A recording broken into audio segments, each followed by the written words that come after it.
Musik. Masih sama gua tentunya dan bareng teman gua lagi. Siapa nama lu, John? Nama gua Adit. Adit, gimana sehat? Oh, sehat bang. Sehat. Long time no see ya. Yoi, Waduh. gua udah lama banget gak ketemu dia nih guys ya. Jadi ya balik lagi Dit. Kalau misalnya lo dan kawan-kawan yang lain gua undang ke sini, pasti kita ngebahasnya tentang tren musik, fashion, tato dan lain-lain. Tapi hari ini gua bakal ngebahas musik, ngobrolin soal musik. Wih, gila kan kita udah lama nih. Kita udah lama nggak bikin konten-konten musikan lagi gitu kan, sibuk-sibuk sama yang lain gitu kan. Benar. Jadi gua pengen ngebahas itu sebenarnya requestan dari mereka Dit. Oke. Jadi para audiens ini pengen tahu karena gua pencinta musik punk dan sekitarnya ya. Iya, punk dan sekitarnya kayak popang, post-punk, punk rock juga bisa Kan termasuk punk dong. Betul, karena di sini kita tidak mendiskriminasi mereka gitu kan. Oke. Iya, gitu.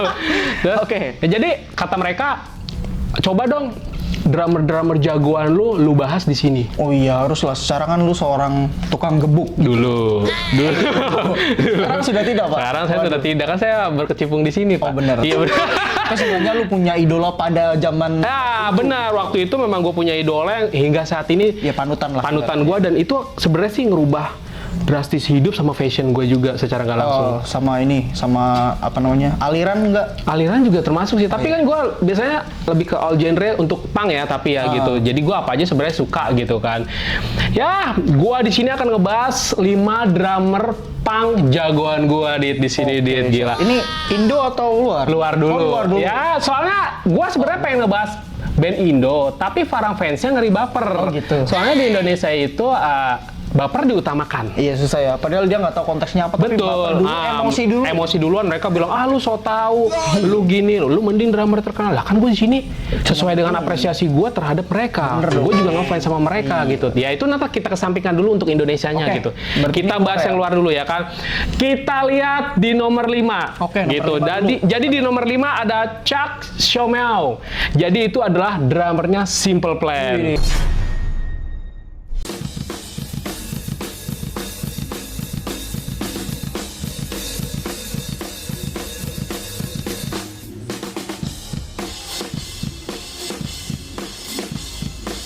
Tahu Simple Plan? Tahu dong. Yoi.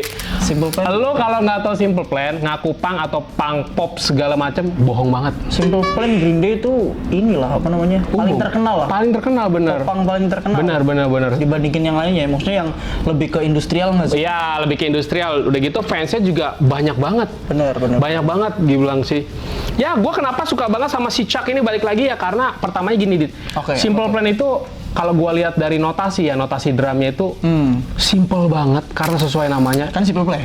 Betul. Simple Plan. Tapi secara umum memang gue bilang terlalu simple, tapi justru itu keindahannya si Chuck mainin birama notasinya itu kayak gitu menurut gue. Jadi nggak terlalu kayak diburu-buru lu harus jadi punk banget dengan main musik-musik cepat, speed tinggi gitu, nggak perlu. Jadi dia pengen nunjukin dengan permainan simpelnya dia, ini juga popang loh gitu. Betul. Iya. Dan yang pasti balik lagi 5 drummer jagoan gue ini punya karakter.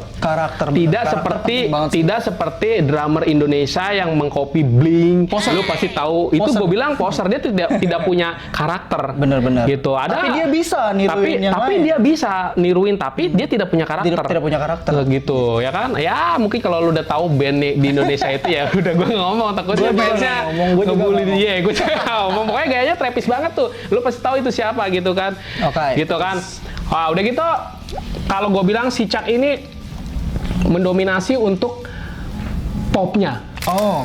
Sebenarnya, walaupun soalnya gini, settingan snare-nya si Chuck ini nggak terlalu setajam Travis Barker ataupun Cyrus Bolocki. Oke, siap. Gitu. Nanti kita bahas. Oke.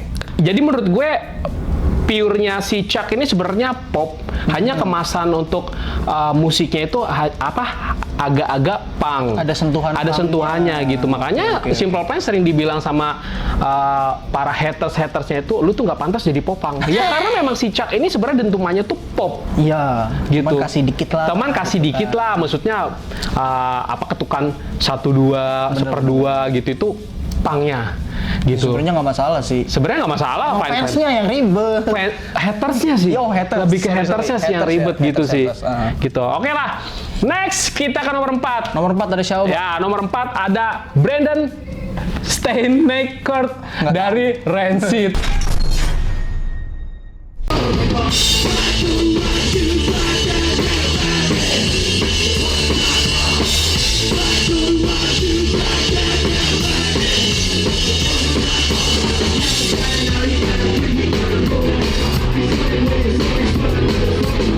Nggak tahu namanya cara susah. bacanya. Iya, namanya susah banget sumpah deh.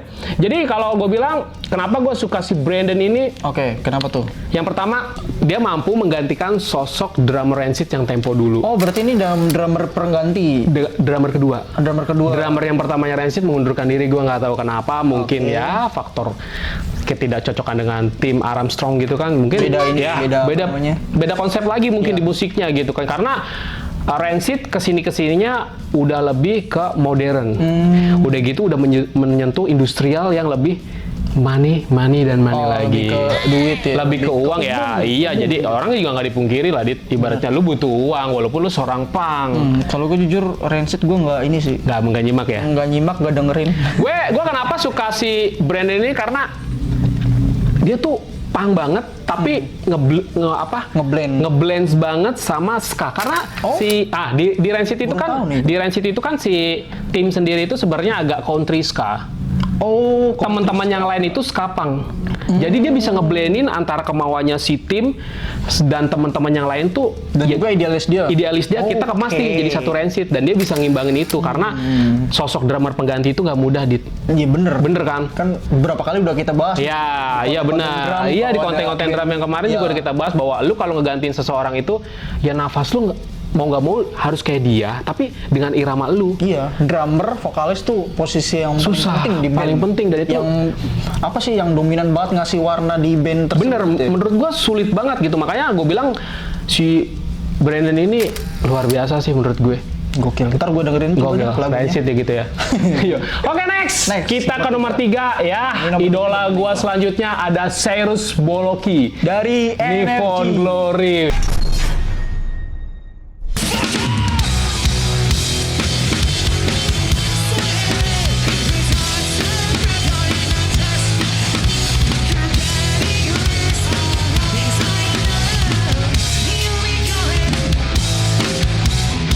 Ini udah, ini udah gua banget sih.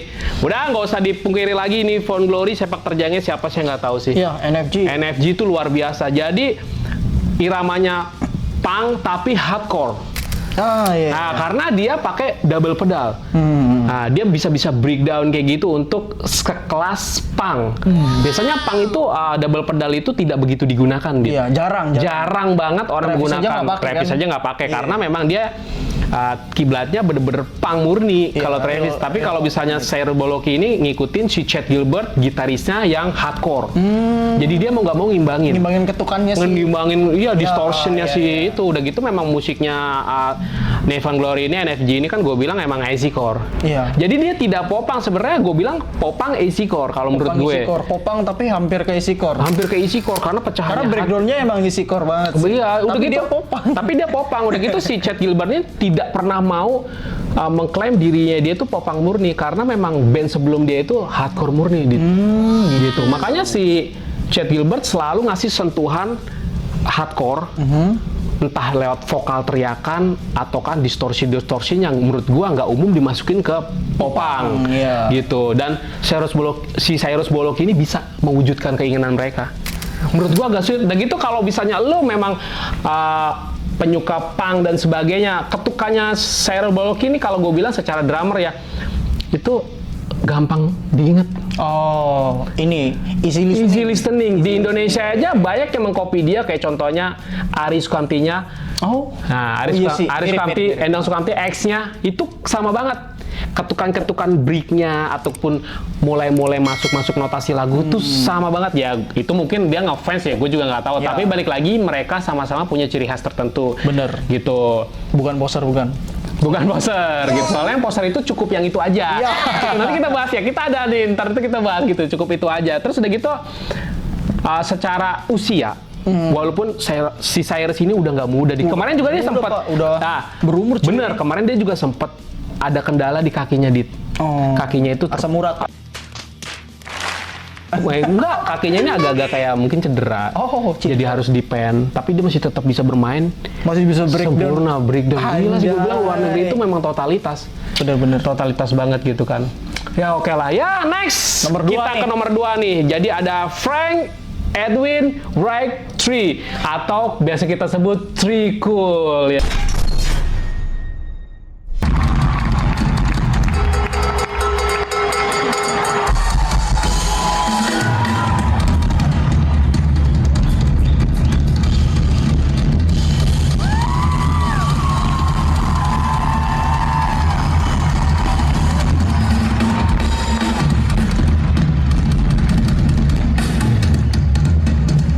Gila lu. Emang ada angka 3-nya? Ada angka 3 kayak Charles 3 juga ada. Gokil.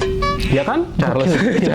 Nah, kayaknya nama-nama Inggris gitu kan. Jadi Tricool adalah drummernya Green Day. Gitu. Kalau lu nggak tahu Green Day. Kalau lu nggak tahu Green Day, berarti musik lu kurang.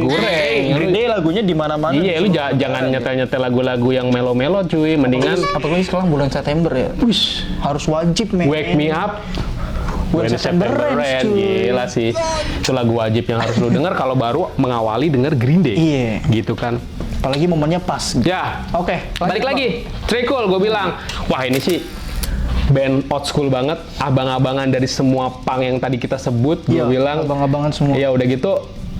Idealisnya tinggi menurut gue, ketukannya luar biasa, punya ciri khas yang hingga ditiru sama Antonia Girock. Antonia Girock birama notasinya ngikutin banget permainannya Tricool kalau secara drummer ya. Iya, secara drummer tuh dia ngikutin banget gitu. Jadi di saat orang banyak mainin ride yang serba-serba berisik. Tricool nggak, lebih mainin di hi-hat. Open hi-hat itu lebih diutamakan dan itu di-copy sama si Anton Girock gitu. Ya ntar lu harus lihat lah Anton Girock permainannya sama banget, plek gue bilang, dan dia mengakui.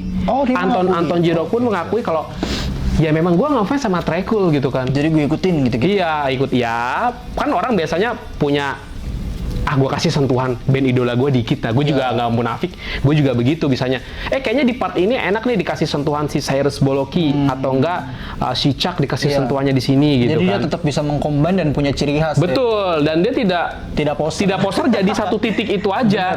Gitu. Terus balik lagi kalau Tricool, gue bilang di usianya yang udah tidak muda dia masih tetap bisa memainkan tempo, temponya tetap nyaman, walaupun memang agak dikurangi ya untuk lagu-lagu Green Day yang sekarang. Dia tidak sesepit dulu usia gitu, karena usia juga, si Billy-nya juga udah mungkin nggak bisa nyanyi terlalu nyepit. Billy Joe. Iya, yang penting dia mau jadi presiden. Iya kemarin ya. Tapi tahu jadi tahu enggak itu? Nggak tahu, belum ada lagi sih. Belum ada lagi beritanya, nanti kita bahas kalau ada ya, kayaknya seru sih gitu kan. Terus udah gitu, gue bilang sih soundnya sih, soundnya Green Day tuh, gue bilang tuh kayak nggak ada yang nyamain tuh, nendang banget di kuping gua hingga sekarang gitu. Untuk drum ya, kita bahas drum aja. Gue bilang oke lah, walaupun secara merek memang brandingannya yang dipakai sama mereka yang gue sebutin tadi juga bagus-bagus, tapi mereka punya sound sendiri yang ciri khas. Balik lagi kalau Amerika itu atau di negara luar itu ciri khas yang diutamakan. Bener, walaupun genrenya sama tapi tetap. Betul. Tapi ingat, si vokalisnya membenci popang. Iya. Ingat ya statementnya. Tapi memang sepak terjangnya si Billy Joe itu luar biasa sih, gue bilang keren sih. Apalagi kocokan gitarnya juga. Iya. Terngiang-ngiang. Enggak, udah gitu yang gue suka dari Green itu hingga sekarang ya, itu liriknya tuh luar biasa menurut gue. Si Billy tuh bikinnya kayak, wah ini nggak bisa diciptain sama band-band lain. Kalau band-band lain kan rata-rata popang tuh percintaan konyol. Iya gitu-gitu. Percintaan biasa aja, ini kalau dia tentang kehidupan. Iya, kayak Blink aja yang First Date lu dengerin. Nah itu nggak jelas kalau lu artiin juga, itu nggak jelas banget gitu kan. Ya oke lah, next. Idola gua paling awal, bapak popang dunia menurut gua ya, lu juga udah pasti tahu, bisa nebak. Yes, Travis Landon Barker.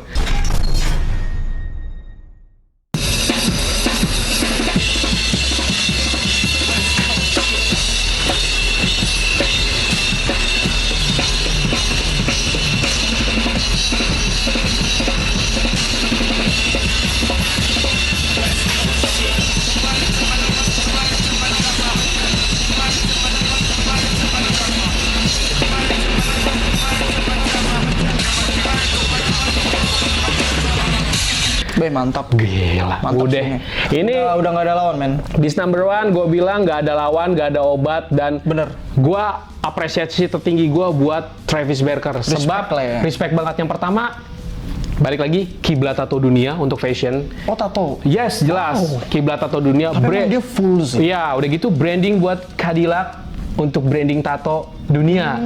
Ya kan? Udah gitu punya fashion yang super mewah, famous Star and Strap. Apa tuh? Brandingan dia. Oh. Nah, udah gitu gua bilang sekarang jadi produser untuk band-band besar. Kalau Macbeth punya dia juga kan? Macbeth punyanya si Vokalisnya? Mark Hoppus. Sorry, Macbeth punyanya Tom DeLonge. Oh, Tom DeLonge. Nah, kalau Atticus si Tom DeLonge bikin sama si Mark Hoppus. Tapi kalau Travis Travis yang famous tadi itu. Star and Strap. Famous Star and Yang F yang berdasarkan dari itu. Iya benar dari ujung itu F itu famousnya itu gitu kan. Dan balik lagi sekarang Avril Lavigne pun hijrah ke labelnya Travis Barker. Siapa? Avril Lavigne. Oh, pacar gua. Oh anjay. Oke. Iya. Oke. Gue bilang, Oke. lu sosok drummer, tapi lu sekarang mau produseri Iya. band-band punk. Apalagi sekelas Avril lagi. Udah gitu banyak banget nih kayak dia tuh kayak featuring rapper-rapper yang muda-muda yang kira-kiranya bisa ngejual buat di branding, ditarik ke DCA Record. Oh, iya. DCA Record itu brandingnya untuk rumah produksian Travis yang baru. Travis doang? Travis itu yang punya dia. Bukan Mark Hoppus, bukan? Enggak, Mark Hoppus punya sendiri.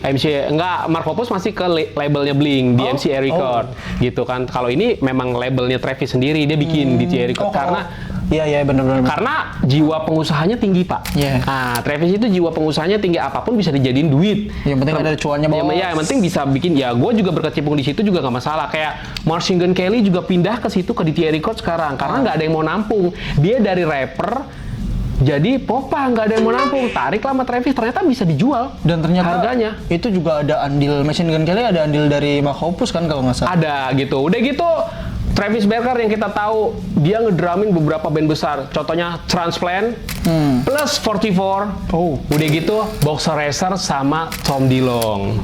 Oh, Boxer Racer Boxer dia Racer join sama Tom DeLonge. join sama Tom DeLonge gitu. Kalau Plus 44-nya join sama Mark Hoppus.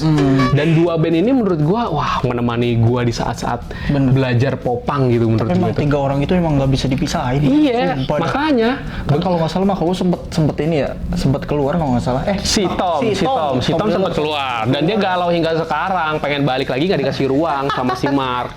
Iya lu lihat setiap update-nya dia di sosmed dah.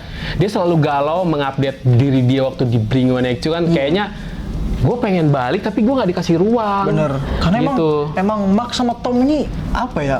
Dua orang yang emang harus satu band sih. Sebenarnya nggak boleh dipisahkan gitu. Nggak bisa cuy. Sumpah. Travis pelengkapnya. Travis Ibarat pelengkapnya iya. gitu kan. Ya baik lagi kalau gue bilang dari segi basic drum itu luar biasa karena dia menggabungkan unsur marching band, teknik marching band. Kalau udah gitu marching band digabungin sama popang. Popang. Dan balik lagi harus lu akui semua band mengcopy Blink.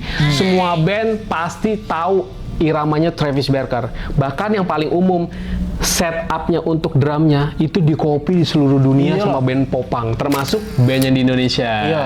Banyak, nggak usah band popang di band pop pun banyak kok yang ngopi setupnya Travis karena menurut gua simple, enak. Settingnya juga nyaman sih menurut gue. Terus mungkin mudah juga gitu. Apalagi setelah band Indonesia mengcopy sosoknya Travis ini ya. Mungkin kalian tahu yang tadi saya bahas. Travis Indonesia. Tapi dia tidak mau mengakui kalau diri dia adalah Travis. Gitu. Diri dia mengklaim dia itu suka sama band selain Blink gitu kan. Aneh menurut gue sih. Padahal gaya lu udah Travis banget. Iya anjir. Gitu kan. Iya ketukannya.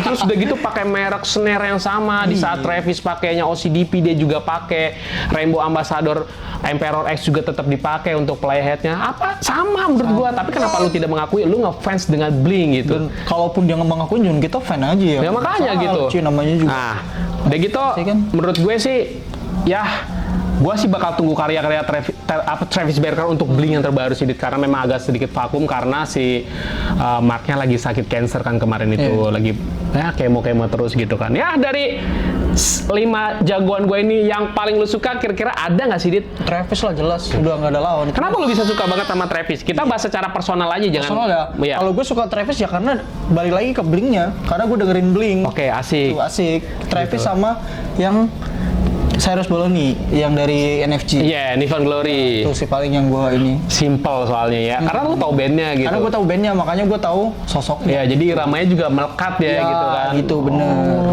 Kalau dari sejarah secara Teknikalnya? ya gue nggak terlalu paham. Mungkin bapak ini yang lebih paham gitu Iya, loh. iya. Ya menurut gua emang sosok Travis gue bilang tak tergantikan hingga saat ini. Makanya kalau di dunia ada yang mengklaim gue bisa ngelebihin Travis Barker untuk skena punk, popang, punk rock, silakan. Silakan. Tapi bagi gue Travis Barker tetap tak tergantikan. This is a gitu legend, kan. bro. Ya, this is a legend bener. Tidak pernah tua menolak buat tua dan lu gitu-gitu aja. Dan lu ya paling lebihannya di tato. Tato makin banyak, tatonya gitu itu kan parah. duitnya makin banyak. Gila. Dia bisa menciptakan karya yang di luar popang. Bener. Ya kan lu sekarang bisa jadi produser untuk band-band Punya rap, label segala. punya label segala macam Iya. tuh lu keren menurut gua. Keren lah. Jadi lu nggak stuck jadi drummer mulu. Iya, bener. Ngeband mulu. Capek. Iya dong. Iya, ada saatnya ntar lu pensiun, Pak. Iya. Gitu kan. Ya, mungkin segini aja, Dit ya. Nanti next kita bahas lagi drummer jagoan gua versi Indonesia ya. Gua nggak tahu itu kontroversi apa enggak, terserah gitu kan. Intinya gua suka mereka, gua apresiasi karya mereka karena mereka menurut gua Bener, luar biasa. bener. Menginspirasi hidup gua banget. Mungkin kalian yang nonton juga merasakan itu kalau misalnya sepaham sama gua gitu kan. Ya lu bisa tulis di kolom komentar kalau ada saran kritik ya, Dit ya. Jangan lu Ada mau request apa? Ini kan kita bahas 5 drummer Siapa keluar. tahu besok gitaris. Ya, kemarin kita udah vokalis. benar. Dan mau ada apa lagi silakan. Silakan aja tulis di kolom komentar gitu Bener, kan, ya kan. Jangan lupa di like, comment, subscribe biar channelnya tetap berkembang. Pokoknya see you di next video. Bye.